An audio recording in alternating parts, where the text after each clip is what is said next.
The Defence Secretary, Sir Ben Wallace, has said that UK armed forces are not up to defending Israel from missile attacks. Well, it comes as questions were raised yesterday over the UK's involvement in trying to protect Tehran's 180 missile attack on Israel. Well, the Defence Secretary, John Healey, initially stated that UK forces played their part to prevent further escalation.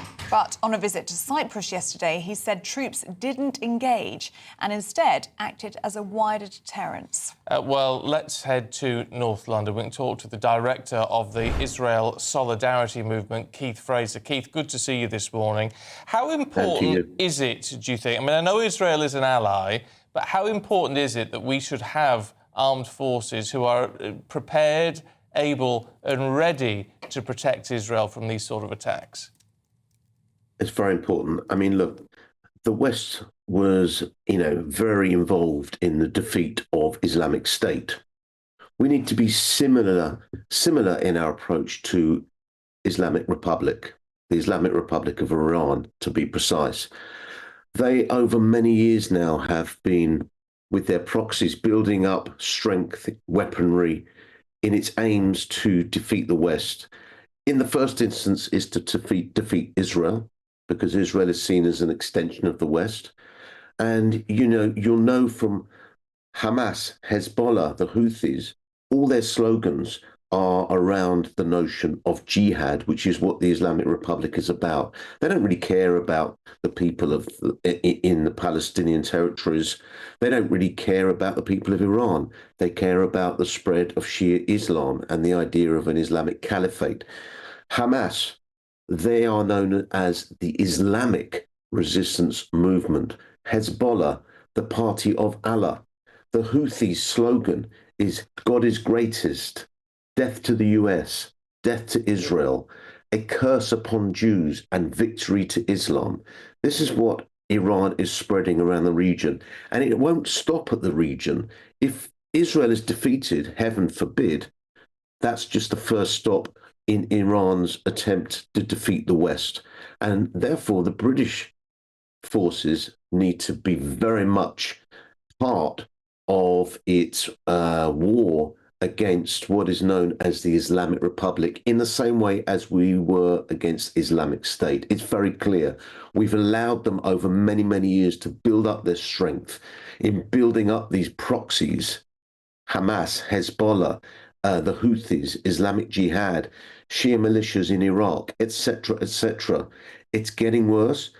The worst thing that could happen is if Iran get nuclear weapons, then we're all in trouble. So yes, the British have to be involved, and they have to be involved very much to protect our Western freedoms and for the sake of the freedom of the whole world.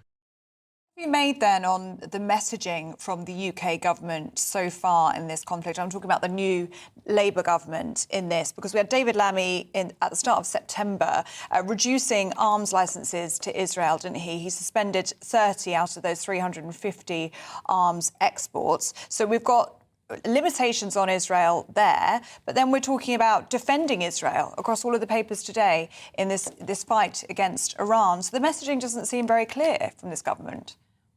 Well, absolutely. And look, the Labour Party, I didn't personally vote for them because I never felt that they would be supportive against my community and, of course, Israel. Although Keir Starmer's been very clear about his stance on Iran. But the truth is that the Western world have, if you like, closed their eyes against the threat of Iran. You can see what they're doing in the region. It's not because they hate Israel necessarily, because it's Israel. They hate the West. They hate our way of life. They want to wage jihad on the world. They want to create a Shia Islamic caliphate. So first of all, in the region, which they are effectively doing through their proxies, they're growing stronger. Israel is the first step in its attempt to defeat the West. Britain has to be part of the war against Islamic Republic, in the same way as it was against Islamic State. You cannot defeat the ideology, but you have to take away their capability to destroy us and to wage war on us. And if we don't, we are in trouble. People forget, for example, that Hezbollah prior to 9/11 killed more Westerners than Al-Qaeda. So we have to do what we can to safeguard Israel, yes, because Israel is part of the West. Unfortunately, it's part of the West surrounded by a group of death cult organizations, as we've mentioned, Houthis, Hezbollah, Hamas, Islamic Jihad. But that is just the first step. We must, in Britain, help Israel, our allies, if we want to preserve Western freedoms and Western democracy. Otherwise, the world is in trouble. There will be those people who look at our involvement in these sorts of things. I mean, I know what you're saying about the wider implications, but there are still plenty of people who say, actually, with something like this and something as complex as this, we need to stay out of it now and look after our own. Well, again, if we stay out of it, the war is coming to our shores. I mean, we've seen only recently a poll of British Muslims where I think something like, was it 32% who wanted Sharia law?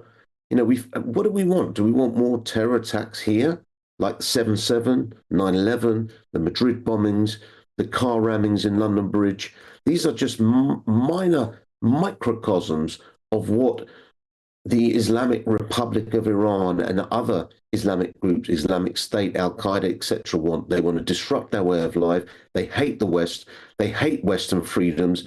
And if we don't fight for our freedom, i.e. get involved and fight back, then it's going to get a lot worse. We have to fight back. We have to fight back firmly, because I think our way of life is the best. It's not perfect, but I think it's a lot better than that way of life. I wouldn't want to be somebody living in Iran. I wouldn't want to be married. I wouldn't want my wife to be living in Iran, the way it subjugates women, it subjugates gays, etc., minority groups. I think what our way of life, while not perfect, is a lot better, but we need to preserve it. And if we don't want to get involved, then we don't want to preserve our Western freedoms. It's as simple as that. And Charlie, I mean, look, it's slightly mixed messages coming out of Labour. The former Defence Secretary saying, you know, we haven't got the strength to really play our role. I guess the big question is whether we should be playing that role, whether we should be a big player on the international stage now. I mean, I'm not sure that's a question that I can answer. I can just tell you really about how the situation is here in Lebanon. And, you know, things are definitely getting quite scary. Last night we had further strikes on Beirut, and there was actually a second strike on the centre of the city, very near to the Parliament building. Videos show a huge fireball as a result of the Israeli strike. And again, today in the south of Lebanon, residents have been told not to return to their houses. These people were told to evacuate yesterday. We're talking about something like nearly 30 villages in the south that have been told to evacuate. Residents that I spoke to through the south were telling me yesterday that they are absolutely terrified about the Israeli troops being inside Lebanon, and their biggest fear is that actually it won't be this sort of limited operation, and that what we'll end up seeing is a much bigger war, and essentially that there'll be that the Israelis will be here for an extended period.